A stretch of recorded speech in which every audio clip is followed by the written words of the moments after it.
আসসালামু আলাইকুম। আজকে আমরা ইলাস্ট্রেটরের ম্যাজিক ওয়ান টুল এবং লেসো টুল সম্পর্কে জানবো। তো ম্যাজিক ওয়ান টুল সম্পর্কে জানতে হলে আমাদেরকে আগে কিছু শেপ ড্র করে নিতে হবে। শেপগুলো বিভিন্ন কালারের হবে। তো আমি কিছু শেপ ড্র করে নিই। কিছু সবুজ কালারের শেপ নিয়েছি, কিছু হলুদ কালারের শেপ নিয়েছি এবং কিছু লাল কালারের শেপ নিয়েছি।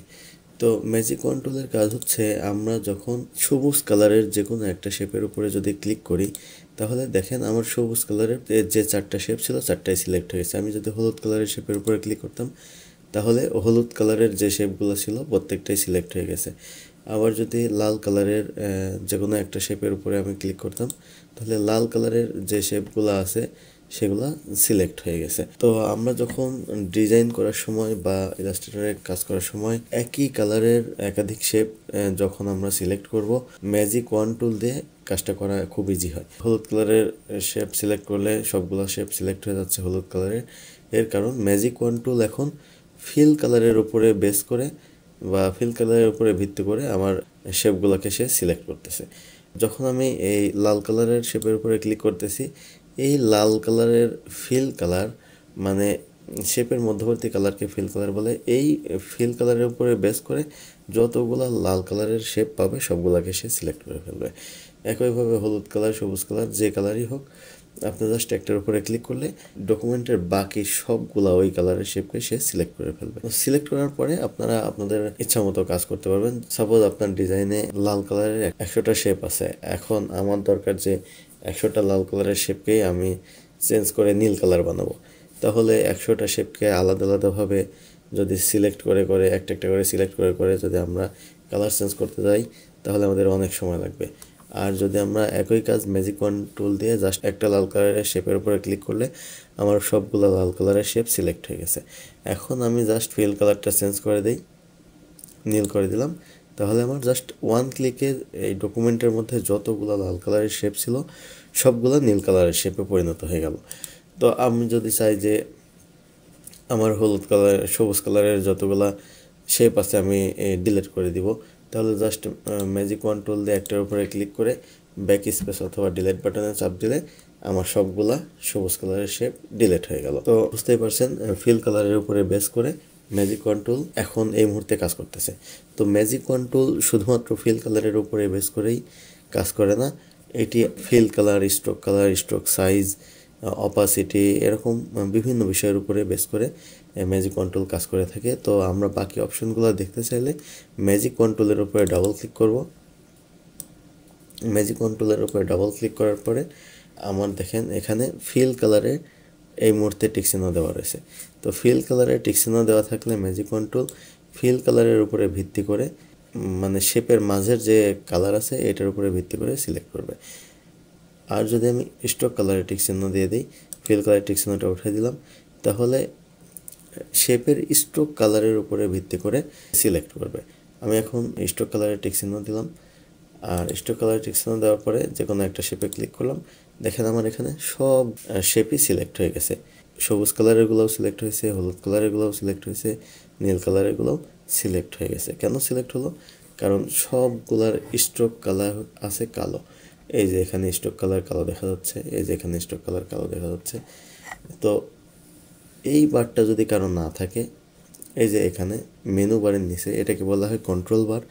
তো কন্ট্রোল বার যদি কারো না থাকে, তাহলে আপনারা উইন্ডোতে যাবেন, উইন্ডো থেকে ওয়ার্ক স্পেস থেকে ইসেনশিয়াল ক্লাসিক নিলে আপনাদের এই বারটা চলে আসবে। আর ইলাস্ট্রেটরে কাজ করার সময় আমরা সবসময় প্রপার্টিস প্যানেলটা সামনে রাখবো। আচ্ছা, তো আমি এখন স্ট্রোক কালারের উপরে ভিত্তি করে ম্যাজিক কন্ট্রোল দিয়ে যে কোনো একটার উপরে সিলেক্ট করছি, বাকি সব শেপগুলা হলুদ কালার, সবুজ কালার, নীল কালার সব রঙের শেপগুলাই সিলেক্ট হয়ে গেছে, কারণ সবগুলারই স্ট্রোক কালার আছে কালো। স্ট্রোকের সাইজটা বাড়াই দিই, তাহলে আপনাদের বুঝতে সুবিধা হবে। এই যে স্ট্রোক হচ্ছে চারপাশের বর্ডার। এখন স্ট্রোকের কালারটা আমি যখন বাড়াই দিলাম, তখন আমি দেখতে পাচ্ছি যে সবুজ কালারের যে শেপগুলো আছে এদের স্ট্রোকও কালো, হলুদ কালারের যে শেপগুলো আছে এদের স্ট্রোকও কালো, আবার নীল কালারের যে শেপগুলো আছে এদের স্ট্রোকও কালো। তো আমাদের যেহেতু ম্যাজিক কন্ট্রোলের অপশনে স্ট্রোক কালারে সিলেক্ট করা আছে, এই জন্য আমার যতগুলা শেপের স্ট্রোক কালার কালো আছে সবগুলোকে সে সিলেক্ট করে ফেলছে। এখন আমি যদি কিছু শেপের স্ট্রোকের কালার আমি চেঞ্জ করে দিই। তো এইখানে আমার কিছু শেপের স্ট্রোক কালার মানে 4 সাইডের বর্ডার আছে কালো, আর কিছু শেপের স্ট্রোক কালার আছে লাল। তো আমি যদি এখন ম্যাজিক কন্ট্রোল দিয়ে এই কালো স্ট্রোকওয়ালা কোনো শেপের উপরে ক্লিক করি, তাহলে যে কয়টা শেপের স্ট্রোকের কালার কালো আছে শুধু সেগুলো সিলেক্ট হয়ে গেছে, কিন্তু লাল কালারেরগুলো একটাও সিলেক্ট হয়নি। এটা কিন্তু ফিল কালারের উপরে ভিত্তি করে সিলেক্ট হয় নাই। দেখেন এখানে সবুজ কালারও সিলেক্ট হয়েছে, নীল কালারের শেপও সিলেক্ট হয়েছে, হলুদ কালারের শেপও সিলেক্ট হয়েছে। কিসের উপর ভিত্তি করে হলো? এই যে স্ট্রোক কালার সবারই কালো, এই সবুজ কালারের শেপেরও কালো, এই হলুদ কালারের শেপেরও স্ট্রোক কালার কালো, এই নীল কালারের শেপেরও স্ট্রোক কালার কালো, কিন্তু এইগুলো আবার সিলেক্ট হলো না, কারণ এগুলোর স্ট্রোক কালার আছে লাল। তো আমি যদি লাল কালারের স্ট্রোক যেটা আছে এরকম একটা শেপের উপরে যদি ক্লিক করতাম, তাহলে লাল কালারের স্ট্রোকওয়ালা যতগুলো শেপ আছে ততগুলো সে সিলেক্ট করে ফেললো। তাহলে আশা করি সবাই বুঝতে পারছেন যে ফিল কালার আর স্ট্রোক কালারের উপরে ভিত্তি করে কীভাবে ম্যাজিক কন্ট্রোল কাজ করে। এখন আমরা দেখব যে স্ট্রোক ওয়েট। স্ট্রোক ওয়েট বলতে বোঝায় যে স্ট্রোকের সাইজ কত আছে। সবগুলা শেপের স্ট্রোকের সাইজ আছে 16। এই যে এখানে 16 লেখা আছে, এই যে প্রপার্টিস প্যানেলে স্ট্রোকের সাইজ আছে 16 পয়েন্ট। আমার সবগুলার স্ট্রোকের সাইজই 16 পয়েন্ট আছে। তো স্ট্রোক ওয়েট সবগুলারই এখন আমার সেম আছে। এই জন্য আমি যদি ম্যাজিক কন্ট্রোল নিয়ে যে কোনো একটার উপরে ক্লিক করি, তাহলে সবগুলা শেপই সিলেক্ট হয়ে গেল, কারণ আমার সবগুলা শেপেরই স্ট্রোক সাইজ বা স্ট্রোকের ওয়েট আছে 16 পয়েন্ট। তো এখন আমি কিছু শেপের স্ট্রোকের সাইজ পরিবর্তন করে দিই।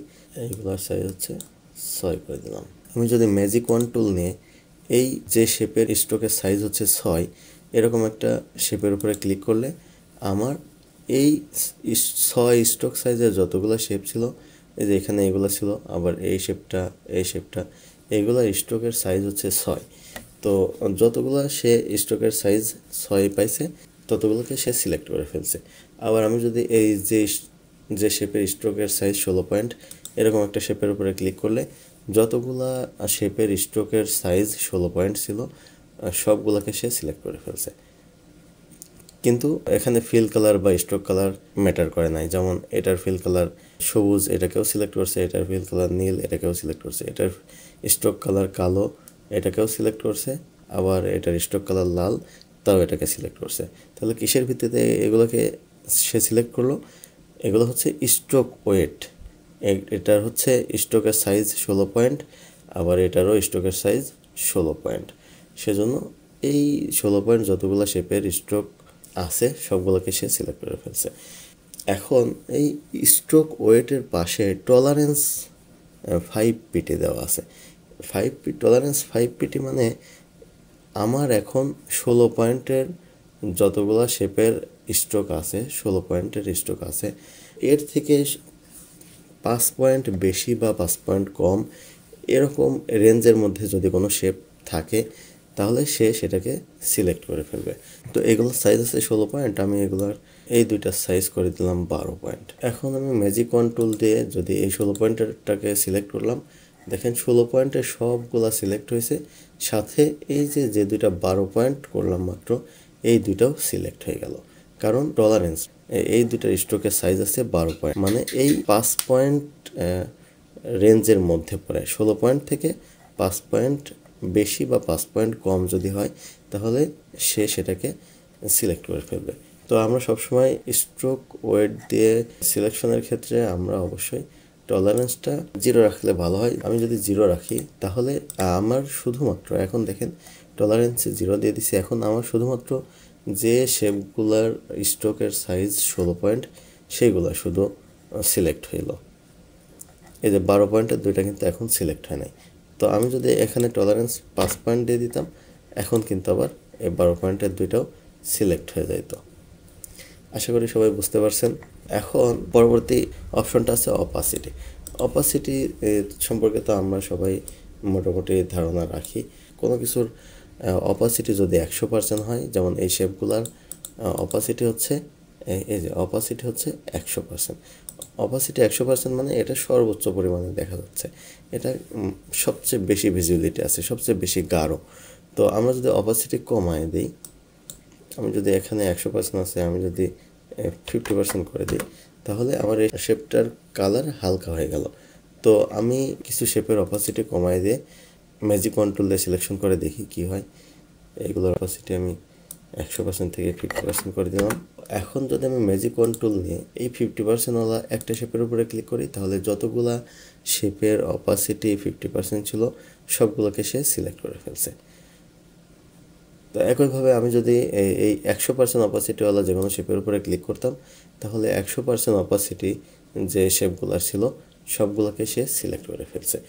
এখন এই একইভাবে স্ট্রোক ওয়েটের পাশে যেমন টলারেন্স 5 পিটি ছিল, তার মানে 5 পয়েন্ট এদিক সেদিক হলেও সে সেটাকে সিলেক্ট করে নেবে। একইভাবে অপাসিটি টলারেন্স এখানে 5% বাই ডিফল্ট দেওয়া আছে। এর অর্থ হচ্ছে অপাসিটি এখন আমি 50% যেগুলোর অপাসিটি আছে সেগুলোকে সিলেক্ট করলো। কোনো শেপের অপাসিটি যদি 55%ও থাকতো, মানে 50-এর সাথে চাইতে 5 বেশি অথবা 5 কম, সাপোজ 50-এর চাইতে 5 বেশি কোনোটার অপাসিটি যদি 55 থাকতো, তাহলে সে সেটাকেও সিলেক্ট করে ফেলতো। আমি একটা অপাসিটি 55 দিয়ে দিই, 55, আর এইটার অপাসিটি দিয়ে দিই 45। আচ্ছা, এখন খেয়াল করেন আমি ম্যাজিক কন্ট্রোলটা নিয়ে এই যেটার অপাসিটি ছিল 50% সেইটাকে সিলেক্ট করছি। যে সিলেক্ট করাতে কী হয়েছে, যতগুলোর অপাসিটি 50% ছিল সবগুলো তো সিলেক্ট হয়েছেই, সাথে যেটার অপাসিটি 55% ছিল সেটাও সিলেক্ট হয়েছে, আবার যেটার অপাসিটি 45% ছিল সেটাও সিলেক্ট হয়েছে। এইখানে কিন্তু কার স্ট্রোক সাইজ কত, যেমন এটার স্ট্রোক সাইজ অনেক মোটা, এটাকেও সিলেক্ট করছে, আবার এটার স্ট্রোক সাইজ চিকন, এটাকেও সিলেক্ট করছে। আবার ফিল কালার ভিন্ন ভিন্ন, যেমন এটা সবুজ, এটা হলুদ, এটা নীল, তাও এগুলোকে সিলেক্ট করছে। কিসের ভিত্তিতে সিলেক্ট করলো? অপাসিটির ভিত্তিতে।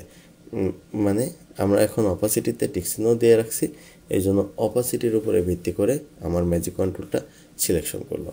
তো আশা করি সবাই বুঝতে পারছেন। এখন আমরা দেখব যে কীভাবে লেসো টুল কাজ করে।